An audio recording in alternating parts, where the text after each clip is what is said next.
Hi guys, this is Rodrigo from DJ Tech Zone again and back today to review Pioneer DJ's DDJ-400 Rekordbox DJ controller.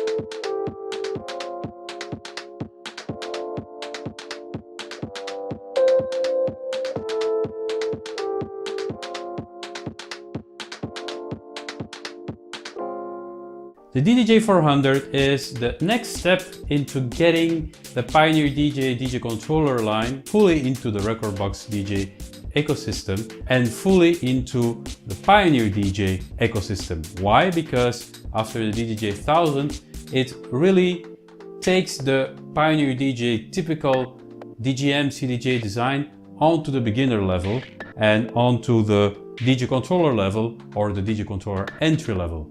Why? Because the design is simply really different from the previous DDJ entry-level controllers like the SB2, SB3 or even the djing-rb, the first fully dedicated DDJ controller for Rekordbox DJ. This one takes it a step further by implementing the effects of the controller into the mixer, albeit it's not as advanced and as fancy as on more expensive gear. You do get beat effects onto your mixer, much like in most CDJs. And that's kind of a positive thing. Why? Because it gives you a layout that is very similar to the club layout. You're starting out now as a DJ and in the future you plan to move on and go DJ into clubs or on festivals even. Then you will be faced with this design. Basically, it's the same, only much more advanced. So about the loop section of the DDJ-400, which is kind of one of the big changes on the DDJ-400 compared to previous versions of the DDJ entry-level controller for Rekordbox DJ, is that you have this specific loop section. For example, if you want to set a 4-beat loop, you need to press hard and long, then it will set a 4-beat loop. You can resize the loop with these buttons and exit the loop with this button, but every control has additional controls attached to it that you need to use the shift button for example, to adjust your loop, for active loop, or to call or delete or set loops and to memory, to save loops to memory. And that's a lot of functionality for a few buttons. The loop section is actually replacing the effect section, which was on previous iterations or on previous controllers always here with one or multiple effect buttons. Now it's in the mixer. We're going to get to that later, but that's the first really remarkable thing about the DDJ-400 is the loop section located on top of the deck. So then moving down, we have the jog wheels, which are really fancy, are really nice. I like the gloss finish on top. That's really, it's a nice design. They feel solid. They are relatively big as well for the controller size. And they have this rubber outer rim that is really good for track nudging. It allows you to slow and speed up the track quite easily. And since you have this really nice grip on it, it really feels solid to do so. They are also relatively light, so to do some spin backs and some tricks on it, it's pretty easy because they are really loose, which makes it easy to manipulate them in any way you want. They are touch capacitive, so if you touch them, the track stops. In comparison to the DDJ-1000 jog wheels, which are mechanical, which you need to be pushed down in order to stop. So these are touch capacitive. Moving down on the decks, we have the transport controls of the DDJ-400, and it's very typical. The two cue and play button, shift button, very small. I wish that was a little bit bigger because you do need it a lot when navigating around the controller. It's a very small pitch button, so easy to miss actually. You have these pads that are quite small, But I like them. They are really responsive. They are really responsive pads. Work pretty well, and of course they work together with Rekordbox DJ and all the available performance effects that you have there. You have the hot cue, beat loop, beat jump, the sampler, accessing the Rekordbox DJ sampler, and you have underneath keyboard, pad effects 2, and key shift. And the keyboard is pretty nice. It's you know, it's a new feature in relatively new feature in Rekordbox DJ that allows you to use the pad like keyboard. You also have the key shift, which you probably can use also for build-ups and stuff like that. Pretty nice as well to have that on the pads. Pad effects gives you access to all the pad effects that are configured in Rekordbox DJ that you can adapt to your liking, of course, in the software. Sweep, flanger, stop, echo, reverb, second pair, slip, loop,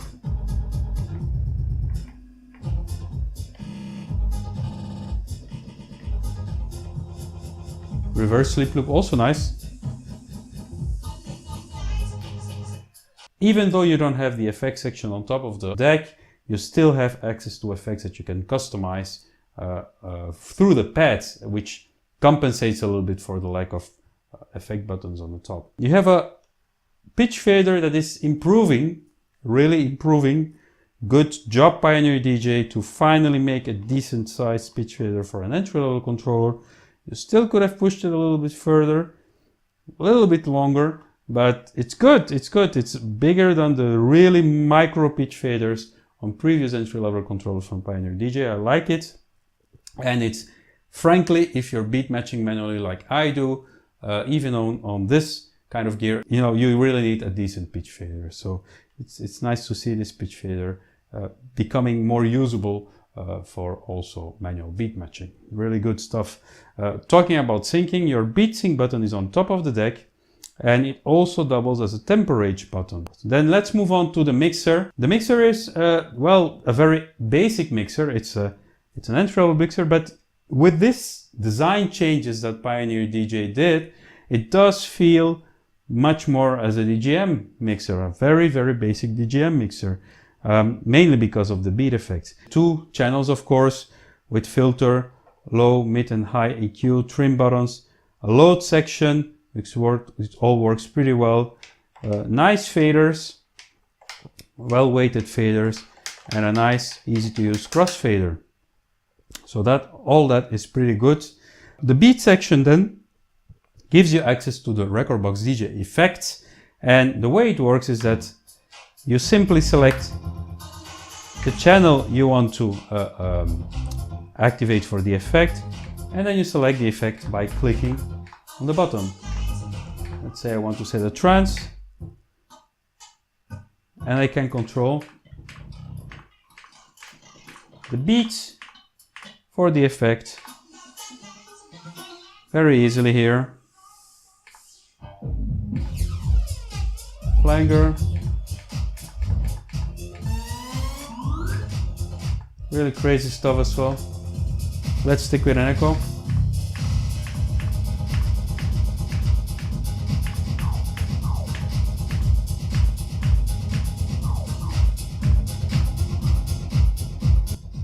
A level button as well is there, so you can control the amount of effect that you apply.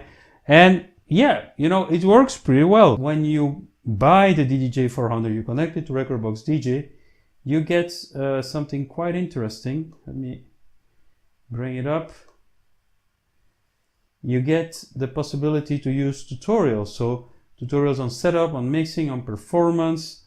And these tutorials are included with the controller and are installed in your software when you activate or when you connect the DDJ-400 for the first time. Inputs and outputs. You have, of course, a USB output, the RCA output to connect the controller to your speakers, the USB output, and a microphone input on the back with the volume control, so you can add a microphone to it. On the front, a single jack headphone output. So that's the DDJ-400 for you. I really like it. The price is around $250 depending on where you buy it.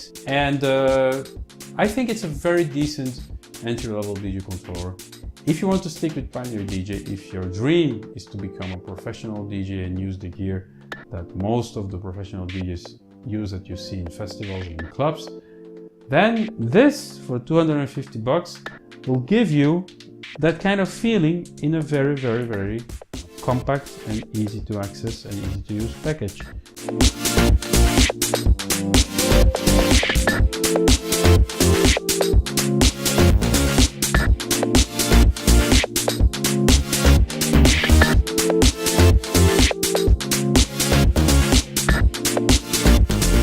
It feels very solid, it feels very well built, and it has a feeling of being 2 decks and a mixer in a mini format that gives you a professional look for a very accessible price. That's maybe the catchphrase here: professional look for a very accessible price. Thank you for checking out my review of the Pioneer DJ DDJ-400. I hope you enjoyed it and liked it. If you did, please press the subscribe button because that helps me a lot, and the notification bell so that you get notified when there are new videos. Also give me a like if you like the video, that helps me as well. Thank you so much for watching and see you next time.